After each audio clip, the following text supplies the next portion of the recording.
if Khamzat Chimaev loses to Sean Strickland this Saturday, I will delete my YouTube channel. I will delete it, guys.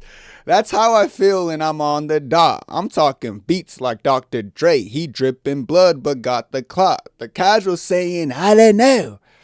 I hate to say, but y'all lost the plot. Cause Khamzat losing to a racist. He too handsome, man. You know, super hot. Yeah. Yeah. Let's go, man. See, people who don't know, there's someone who named Super Hot Fire who fought someone named Gypsy Crusader. He lost to a racist. People don't know who Gypsy Crusader is. It's fine. That's not what this is about, guys. What this is about is that Khamzat Chimaev and Sean Strickland. I did the footage. This is interesting because Khamzat should not lose. Like, Khamzat on paper should not. Dude, this is the same guy who picked protest. Yeah! You think I don't know the comments, bro? Brother, all my life. I 23, handsome. I'm going to be 24 July. Like, brother, this is my life. Like, I know the comments. Dude, didn't this guy say protest is going to lose? You can't trust this pick. I actually don't want you to trust my pick. I want you guys to go against it and pick Strickland. I don't care, man. You know? And that was actually my first big main event that I missed this year. That kind of bothered me. I can't lie. I can't lie. I'm not going to try. That one bothered me because that's the first big main event I missed since the Izzy Piper. But Izzy, I'm always going to go Izzy, you know. This is one of the other big main events. I'm still undefeated on pay-per-view main events. I'll never get a main event pay-per-view wrong, of course. But this is like an easy one. So like even when I get this one right, it's like whatever. Okay, sure, you got it right. We all knew you were going to get it right. But Khamzat Chimaev versus Sean Strickland. But there's still some people in the world saying, dude, I know, man. Sean Strickland's badass, man. Dude, this is going to be the most satisfying hate watch, bro. I haven't had a hate watch in a long time. I don't actually have hate watches a lot. But this one's going to feel sweet. The way Strickland's been talking this whole build-up, we're coming. You know, bring your family. I want everyone to watch you get obliterated. Now, I had to skip out on the last hate watch against Hernandez for a good reason because I thought Hernandez was going to lose. I made the whole video saying why I know there's a 99% chance Sean Strickland wins because I knew what that fight was. You know, a lot of casuals didn't. People thought, dude, Kenny, how are you going Sean Strickland? I don't pick based on people I like. I knew Strickland was going to destroy Fluffy. That's why I said he was going to destroy him. You know, and I know what this fight is.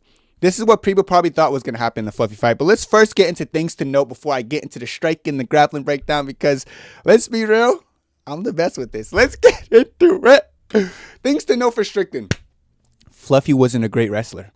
And I said that before. Like, if you watch my stylistic breakdown back, you're going to see me say things along the lines of Fluffy's entries for his takedowns are just too basic. Like, he just enters, like, half-ass takedowns. You're not going to take down Strickland doing that half-ass takedowns. People like DDP who commit to the takedown, people who actually put their head down and shoot a takedown, they're the ones who are going to take Sean Strickland down. You're not going to just throw a half-ass takedown and take him down. Fluffy relies on people getting fatigued to score takedowns repeatedly. The thing is, he wasn't going to get Strickland fatigued enough, and I knew that, and I knew his entries and stuff, they weren't going to take him down. The last real wrestler he faced was Usman. He was mauled. He nearly died in there. I just watched back that fight about maybe 10 minutes ago, maybe the 15.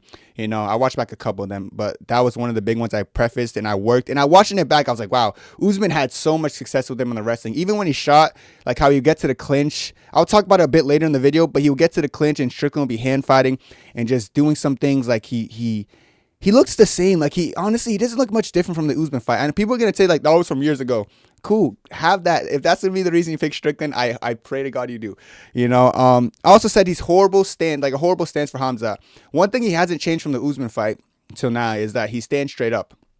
Like, that's how he's able to operate because he's very jab and teep heavy. So he kind of needs to be standing up straight to throw those teeps. And like also the way he defends it, just for some reason, him standing very straight up helps. Now that does not help for his defensive wrestling. And we're going to talk about that later in the video. But it's just a very unique stance tailor-made to get taken down off of. However, that stance is tailor-made to really destroy a lot of people straight striking, which happened to Adesanya, which happened to a lot of good strikers that he went against. And Mavov, these are like strikers who objectively are better than Strickland. But his stance is very awkward and makes it very hard to hit him. So I think it's a horrible stance for a wrestler who's going to actually shoot. It's like shoot at those hips. But it's a great stance for, you know, going against other kickboxers because for some reason he gets it done. I said got destroyed in sparring against Khamzat at 170. You know, when Khamzat was at 170, he was at 185. Khamzat was destroying him in sparring. Why this is important? There's been a common occurrence in like these fights I've been watching. Moicano, Chris Duncan, they were spawning stories about Moicano schooling Chris Duncan. And then it comes in and happens. Aljamain Sterling Zalal, there's stories about Aljo destroying him and sparring, and they fight and it happens. Same kind of thing. There's stories about this guy tapping 17 times to Khamzat and sparring. It's probably going to happen again. But this time, once you tap once, the fight's over, so you can relax. You don't got to keep going. So yeah, people who get destroyed in sparring, and this one's actually really bad destroying. I heard Aljo and Zalal, Aljo was it was when Zalal was really young and really fresh, but Aljo was still mauling him. I kept that in the back of the head, which is ultimately why I picked Aljo. But this one is when Khamzat was at 170. We see how skinny he looks and how the war he had with Burns and stuff. He wasn't at his peak at 170. Khamzat was even saying he was weight drained at that time when they were fighting and sparring, and he was just cooking him, and then Strickland. And the Schmo interview was yeah, let me say, what do you think, Schmo? You watched it. Schmo was yeah, he fucking destroyed you on the ground. Yeah! You're better than most, you're better than everybody, so just don't hurt people. It just goes too hard, bro. What would you learn from yourself going up against that guy? The Schmo saw you two going at it. You were paired together during the grappling and obviously the striking. I don't know, what'd you think? Well, I thought he was good competition. Yeah, what did you think, though? Well, I thought you both learned from each other. What did you think, though, watching? Well, I think you held your own standing, but on the ground, he does what he does. Did he fuck me up on the ground? I want your honest opinion. Tell me. He made you tap a couple of times. The Schmo saw it, but do you want the world to know this stuff or what? You could tell the world. Listen, guys, jiu-jitsu, I do the fucking man game, the fucking man dance. I'm not trying to fucking take you down and put my cock in your face or give you an aggressive hug. He thought Schmo was going to be well, you did. No. Schmo was dude, you got your ass kicked. But in the striking, you held your own. So he tried to give Strickland credit. Strickland's listen, I don't care about wrestling. I want to do the man dance. I don't care about... Yeah, the man dance, brother. Let's jab, teep, 25 minutes to run away, make morning fight. I like the man dance. And last point, which is a very big important point, no one-punch power. There's a narrative that, listen, if he stuffs the takedowns, he's going to finish Khamzat. To finish Khamzat, you need that power. DDP has power, not one punch power, but DDP has something called thudding power. When he lands on you, it just looks significant, and he can finish people off his power. Way more power than Strickland. Now, DDP was able to, he didn't get up, because a lot of people don't get up for Sean Strickland from Khamzat, but he was stood up by the referee. And there was actually a time he actually touched Khamzat, and Khamzat kind of went flying. He didn't get rocked, but it looked bad visually, Strickland doesn't really have that, and that's not even one punch power. That's just power indefinitely. Strickland doesn't have that. Strickland has accumulation power. He's able to get the finish off Fluffy like I predicted he would off of his accumulation, not because he hits so hard that if he has one shot, he'll kill you. So that's why I'm not as concerned as I probably would be for other people like a Pereira. If this is a Pereira fight at 205, I'd be oh, interesting. If Khamzat takes him down, but if Pereira gets stood up or something, Pereira has a chance to touch him, and it could be a problem. Whereas if he is stood up and Strickland is down 4 rounds to 0, people oh yeah, Strickland's gonna be down 4 and he's gonna knock him on the 5th with power. Yeah, shut up, shut your mouth. All this yap, I don't want to hear it. That's just not happening in this fight, realistically speaking. I know people don't like speaking realistically, but that's realistically speaking. So no one punch power is very evident and important in this fight. Now I think I covered everything to note before I get into the breakdown. Now let's note something about Khamzat Chimaev. He's been against better strikers. I think Robert Whittaker is a more diverse striker. I think Dricus Du Plessis is a better striker. I know if you watch the DDP versus Strickland 2 fight, you would understand what I mean. DDP just objectively a better kickboxer, and he was the only one who kind of destroyed Strickland that badly on the feet, 5-0 him. Crazy. So he's been against better strikers. The thing is, they don't really get to strike with him. Also noted that he's taking down everyone. He tries to. If he tries to take you down, chances are you're going for a ride, including Usman, who had the best takedown defense in UFC history and was a great defensive wrestler and a great wrestler in general. And that's actually a mutual opponent they share, So he's going to take down Strickland. That's just something that everyone in their world knows. It's what's going to happen after the takedown, which is interesting. We're going to talk about in the video. And I said war with Burns. I noted that as a bad thing because it's not good to have a war with Burns. Of course, at that time, context matters. Burns only lost one time in that weight class. It was to someone named Kamaru Usman, who's a champion. And in that fight, people forget that he actually almost finished Usman and became the champion. But yeah, that wasn't a bad Burns. I know people war with Burns as an insult, but people don't actually realize the context of Gilbert Burns at that given time. But it's easy just to say, war with Burns. No, Burns sucked at that time because people don't actually know They don't actually know anything. They just speak. So that's something that's still a bad thing though. Like war with Burns, because the way he fought. If you guys don't know why he had a war with Burns, it wasn't that he couldn't take down Burns. It's he took down Burns and he was afraid of his BJJ and his guard. So he actually stood up and said, get up, and started doing one of these, started dancing and shit. Shut up, Hamza. Get on the fucking ground with him. And he was just scared, which is, I think, was a learning curve. Hamza after that said, I'll never do that again. Like, I'm never going to give someone respect. I'm going to trust my grappling. And since then, he's been doing it pretty well. Then I said, bad brawling habits, just stupid. We're going to talk about that a lot in his striking cons. I'm going to just say it right now. It's one of his striking cons. Horrible brawling habits. We're going to talk about Hamza striking in this video. Trust me. We're going to talk about it. But without further ado, let's get into the striking pros and cons for Strickland first, starting with his pros. Great jab and great teep. It's always the same thing with the striking pros and cons, man. He's going to go in there, teep, jab. And he's hard to hit cleanly. Very unique Philly shell, and he checks kicks really well. He's objectively one of the best strikers in UFC. Objectively one of the best strikers in UFC history as well. I'm a toot his own horn. I'm a toot his horn a little bit. I do think his striking is actually pretty good. The only thing he lacks is power, which is like something really important against Khamzat. I feel like when you're going against Khamzat, puncher's chance means a lot. It just sucks that he doesn't have that, and his striking success usually occurs off accumulation. The reason his jab and teep are so good is because they're damaging. The teep, like, it draws away, like it diminishes your cardio and your endurance every single time he lands it. And the jab is great. Jabs, people don't realizing how damaging jabs are. Like, jabs are damaging. And jabs are damaging enough to change fights. As in, when you get jabbed by Strickland a couple times, you start wearing it like pretty badly on your face. You can see DDP at the end of his fight. You can see Izzy at the end of his fight. I'm talking about DDP first fight and the Izzy fight. They were wearing it on their face. Nasruddin didn't wear it as bad because, like, he moved a bit, but, like, you can still see, like, the eyes start to swell. And when that happens, takedowns feel different. Your vision is different. Jabs change fights. People don't understand. That's what made Usman so good in this prime, and some of these other people who, like, prioritize jabs and straight punches. Strickland has a really good 1-2 now. Like, he's starting to sit down his 1-2, and his 2 has power behind it, which is why he finished people like Fluffy with it and stuff. So yeah, the jab is very important. The teep's important, but I'm gonna talk about why I don't think it's that important in this fight later. But the jab is, I think, his best weapon in this fight, and something he needs to do every single time he's able to get up, if he is. And and he's supposed to just preface that, because once you damage someone like Khamzat and his eyes and his vision are averted, that's when things can start to go Strickland's way, which is very important in this one.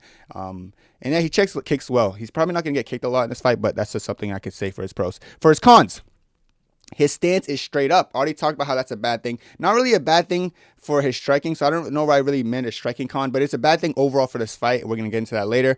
And then I said he has bad left hook defense. Like, for some reason, like, even though he has a really good guard, left hooks bleed through. Pereira landed some, and Mavov landed some, Abus landed some. It's just, and like, when they land, it seems so thudding. He takes some of them well. He just couldn't take Pereira's, probably because Pereira has a little bit more power, or a bit more power than Mavov and Abus, but these are shots that always land. Even like Usman, like, after they separated, he kind of threw like a looping shot. More like a looping shot, but it landed flush after the takedown attempt, and it dropped him.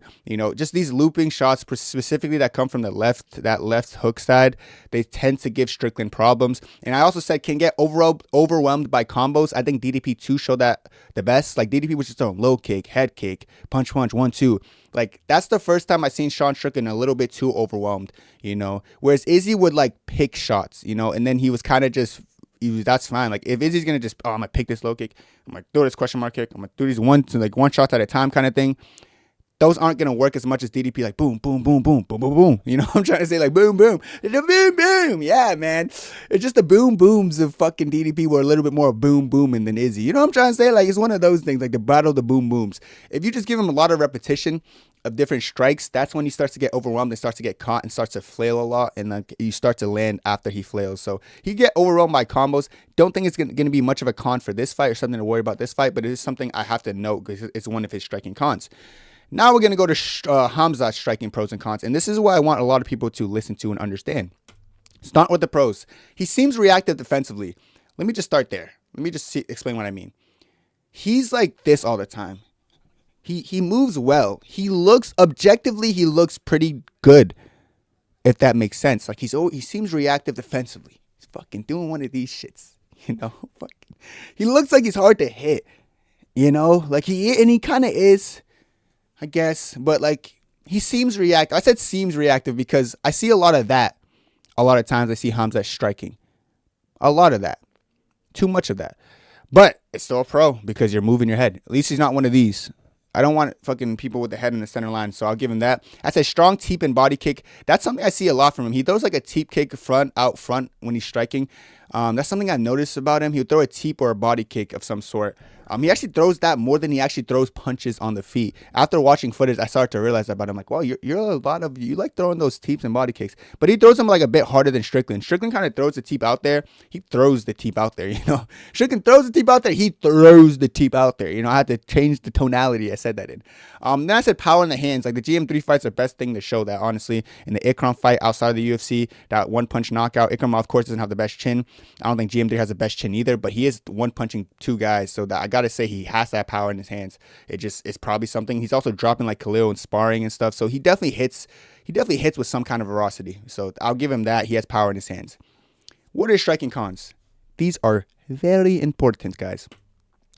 Brawling tendencies, and he's not very accurate. I'm going to just read all three and then I'm going to go down the list. Really doesn't let his hands go. And then he's not a very good striker, to be honest. LOL. I just had to say it. I have to say it, and I don't care what people say to me in the comments. First of all, his brawling tendencies are annoying, and he's not accurate. Like, the amount of times I was watching, guys, it's hard to find fights, first of all, with Khamzat in the UFC where he's standing a lot. GM3, Usman, Burns. Those are like the fights I grasp the most from striking with him. And even the McKee fight, I think, a little bit. But those are the fights I remember watching. I was like, he's striking here. So let's see what he's doing. The brawling tendencies come after he wrestles for a period of time. So after he wrestled Usman for the first round, didn't get the finish, that's when the brawling tendencies came out in the second round. And Usman just kind of outdid him with just a jab and a straight in the second and third. But every time they'll get into these weird brawls that you see Usman get into with Colby and these other guys, he would always lose. It's like he's so inaccurate with his. He's not landing anything, but he's throwing really fast and throwing really hard. But he's not really landing anything. You know, against Burns, kind of same thing. Like when he was just walking forward irresponsibly, Burns hits him with an overhand. Instead of taking the time and like backing up and bouncing, he's like, fuck it, I'm a brawl because you just hit me, I'm angry. He throws again, just misses, and he gets dropped from a shot like almost landing behind his head. You know, it's just stupid brawling tendency. Like, what are you even doing? Like, you're not even, like, you just throw your game plan out the window and start brawling. It's a bit weird to me. I'm not even trying to be that guy, but it's a bit weird to me. Just weird ways that he wants to start these brawls, but he never really lands anything in the brawls. He's always getting outlanded in the brawls. So weird to me. So weird to me. But I have to say that. And he really doesn't let his hands go. I'm saying that because in the Usman fight, he didn't let his hands go in the second. That's why Usman won the second and third, in my opinion. Like, he just didn't let his hands go. Yes, he could control Usman for like the last 2 minutes or something and land 0 strikes in the third round. But I don't think that's enough, you know. But he just doesn't let his hands go when he's on the feet. It's weird. Like, he just doesn't let it go. Like, more of that reactive shit I'm talking about when he's doing one of these. But he's not actually letting his hands go. Against DDP too, when DDP was standing, he was just not like really looking to land anything clean or counters. It's weird. He's just kind of just standing there and biding his time, which makes sense when you go that hard in grappling and you're not getting the finish. But it's like, I haven't actually sat down and watched him do some things that are very impressive, which leads me to believe he's just not a very good striker. Yes, I've seen him on the pads. He looks great, guys.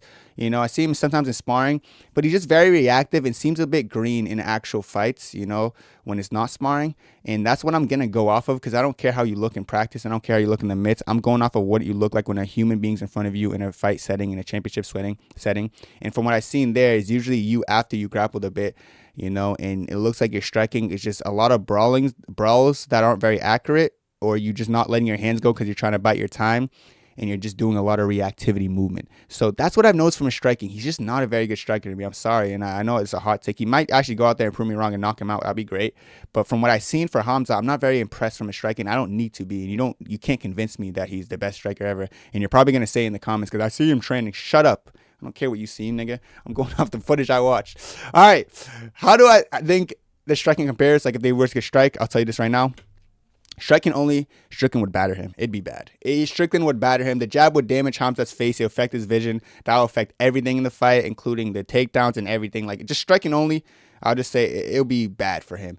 Sean may teep less this fight, which I think is important. Like, he throws a lot of teeps and that zaps energy out. He probably won't be able to zap his energy out doing that, because if he throws the teep, he's probably worried about his leg getting caught and then getting ragdolled and taken down, which is not something he want to do. But as far as a straight striking comparison, I do think Strickland's objectively a better striker. I think Khamzat could absolutely lose if he goes in there with like some kind of Bilal Muhammad JDM game plan where I'm going to strike for the first 2 rounds, then I'm going to wrestle later on. If you're not wrestling when you're fresh and you start wrestling when you're tired, you will not be Sean Strickland. And I hope Strickland beats you if you fight like that. If you pull a Movzar versus Lerone, I want you to lose. If you do some dumb shit like that, I will be applauding Strickland. I'll be dancing for Strickland to win.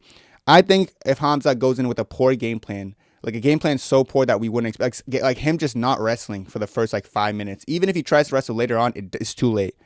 If you gave Strickland the time of day for 5 minutes to just land his jab, at that point, the damage on your eyes, it might be already too significant. Your eyes might be a bit lumped up already. Now, when you go for takedowns, your timing will be off. You feel just overwhelmed. You feel confused. You might have a cut, blood getting into your eyes. It'd be too late by then. So he has to fight like Khamzat Chimaev to win, which is a bit scary when someone has to fight like them to win. But surely he shoots takedowns on everyone early. Surely it'll be the same as Strickland. But if he goes in there trying to strike for 25 minutes, may God have mercy on your soul. And you're going to need God. And even then, good luck. I'll tell you that much. But yeah, if Khamzat wants to throw the fight. I don't care. I just won't support you ever again. Simple as. I don't care if that makes me a fickle fan. I hate when fighters do that. That's my biggest pet peeve. When fighters like have a way to win and they just don't want to win. It makes me want to, it makes me, it makes me want to just do bad things, man.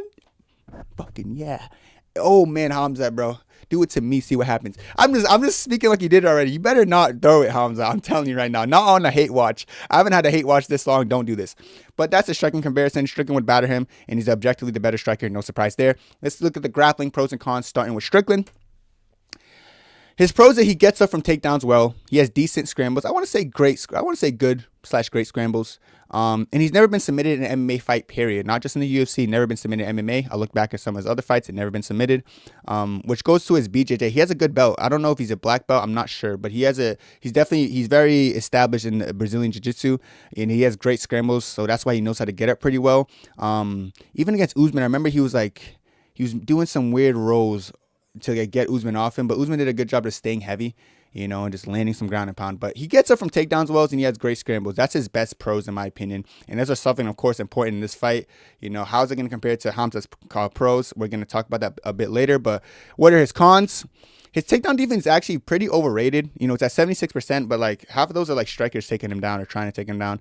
I don't think his takedown defense is that good. Like, taken down 6 times by DDP in the first fight. If you guys know how I feel about DDP's wrestling, I already said this. Like the way he tries to take people down off brute strength. Like, yeah, sometimes he brute strength Whitaker and just headlocked him. I don't know if you guys seen this takedown attempt on Brad Tavares, like when he tried that little throw. Like, he's just not a great wrestler. He's just not at all. Just at all. If you guys seen what like Derek Brunson was doing to him, like pancaking him around, he's not a great wrestler, but he took him down 6 times. And Strickland did pop back up, but there's gonna be a difference. You're gonna see what I mean when you compare DDP's wrestling to Khamzat Chimaev's wrestling. Also said wrestle mauled by Usman badly, and he got clinch control. That fight, I knew Usman mauled him, but after watching it back, I just realized how much success Usman had when he had him in the clinch and had his hands locked. He was able to get even his hooks in, to like get the back. You know how fighters get them down, get the hook in. Usman was able to do all that against him on the fence. I know that's a greener Strickland, but even comparing that to the DDP fight, when DDP had him in the clinch, he was able just to pull him and take him down as well. So his defensive clinch wrestling isn't what you probably think. I'll say his defensive clinch wrestling isn't the greatest, and that's not good because Khamzat against the clinch, especially his clinch wrestling, and the Whitaker fight, it really showed that he's a force to be reckoned with. So these are his cons, and I think they're huge for a fight like this, especially having this much grappling cons against someone as good as Khamzat Chimaev. Of course, the biggest pro that's notable is he's never been submitted. That could play to factor in this fight. It could also probably lead to a very long, drawn-out, boring fight. We'll talk about that later. But let's go into Khamzat's pros and cons. Starting with the pros. Best wrestler in UFC history, I believe so. I've never seen someone with this much takedown success. Not a Khabib. I've seen Khabib fail a couple. I've seen Khabib have fights with like Tibiao, and I've seen Khabib struggle for his first couple, then get some later. This is different level. This is someone like when they get their hands locked, may God have mercy on your soul, literally. Different kind of pressure and pace in his wrestling too. Like, the way he shoots takedowns that aren't even necessarily good attempts. Like his attempt against Whitaker, guys, it actually wasn't that great of an attempt. He kind of like shot at the ankles at Whitaker, but he kind of wrestled up off that, like, because he backed him up all the way to his fence, and it was just crazy. His fence wrestling, clinch wrestling was just crazy in that fight. And as I said earlier, once his hands lock, is GG. Once he has one of these, wow, just yeah. Once he has one of these, Shibai. He's like I would hate to hug this guy because like he's one of those guys who can't like, yeah, what's up, dude, and like give him a little hug because like he's gonna just try to take you down off it. And once he has his hands locked, it's probably the most annoying thing ever, bro. So like, bro, his hands locked, like when he had his hands locked, like, even against DDP, that very first takedown, he was like almost doing a cartwheel in the midair, but what kept him in tune was his hands just being locked. You know, I believe. You know, I don't know, like he's just really good at like his body weight transfer as well. He's just his understanding of wrestling is just like something I've never seen before in MMA. So I gotta really applaud it. It's very unique. Watching it, sometimes I'm a bit confused on how he's that good. It's a little bit weird to me. But yeah, I also said clinch wrestling peak, like the fence wrestling when he had Whitaker against the fence, the way he was chaining together, his chain wrestling, just beautiful there. Then great grappling cardio. Misconception, people think he doesn't have great cardio. His grappling cardio is the best I've ever seen.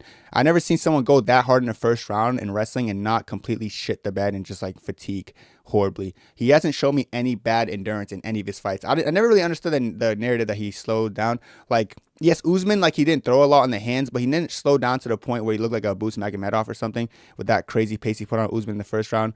Usman who has crazy pressure, great endurance. So I don't never seen a problem with his cardio, and I think his grappling cardio in the DDP fight showed this great because even after all that control time against someone who's very strong and just ferocious off his back trying to get up, he showed calmness, he showed strength, and he showed resilience there, and he didn't fatigue at all. So I think his pros are amazing. What is grappling? Cons, though, he doesn't have any. Like, it can't even be that he doesn't finish people because he had one fight that went the distance. As far as like a fight that quote unquote was boring. Like, yes, he went the distance with Usman as well, but that's also because Usman's a very sound defensive wrestler. With DDPs, like DDP didn't take chances. I don't think Strickland will do that, but he could. He could, because he's got submitted 17 times. And so that's got to be PTSD, bro. There's got to be a point that he's like, yo, I can't get submitted. So he's probably not going to move as much. But I don't think he has any wrestling cons, like grappling cons. I just can't see it. I think he's the best grappler in UFC, arguably. You know, him or Islam are up there. It's just like when he gets you down, you're probably not going to get up. And if you get up, he'll chain wrestle you back down. And then if you get up trying to give up a back or a neck, he'll take your back and go for submissions, or he'll take your neck and dart choke you. Very impressive grappler. And I just don't think he has anything that's a con-worthy thing for me to note down. I couldn't think of anything. As far as how does the grappling compare, Khamzat mauls him here. I think Khamzat mauls him. I think Strickland gets taken down quickly. I don't think he should waste time. Like I said, that tall stance of Strickland is not doing him any favors in a fight with someone like Khamzat Chimaev, who's going to shoot at his legs at 90 miles per hour. He's going to shoot quick, man. He's going to shoot quick. Shibai. You'll shit quick on your legs, boy. You better be ready to sprawl. And Strickland doesn't even sprawl that quickly because like he's so tall. Like when if you guys try standing up straight and then like fully sprawling, try it right now. You're gonna see how hard it is. That's why Strickland doesn't have the best sprawl, which is why DDP was able to get to his hips and just drive for him to get a takedown, which is just not good, man. Unless he comes out with a whole different stance and he's like taking a squat, even that's not going to help him. He's just not going to have the balance for it. I said Strickland may force less scrambles to avoid the sub. This is something I don't want to see, but something we can see. You know he has great scrambles. Even JDM had great scrambles against Islam, but I've noticed in that fight, when he was thinking of scrambling and then he gave up like his neck, he saw Islam's like, oh shit, Islam trying to darts me. Then he'll relax back in.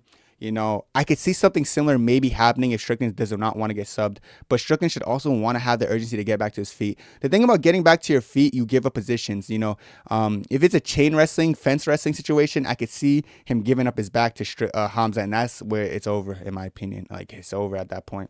So I said impossible for Strickland to defend. Like, I don't think he's going to defend the first takedown.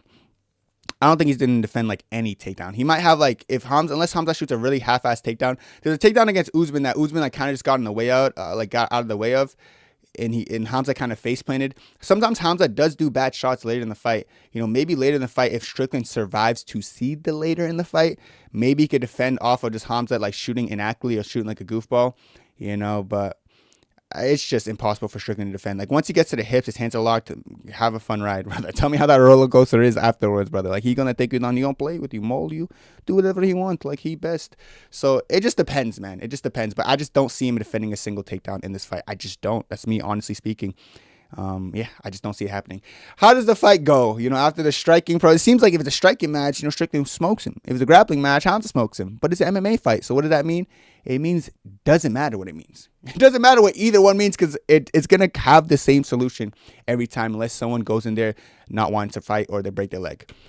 Hamza shoots quickly in the scrambles forced, and I think Hamza by sub or KO.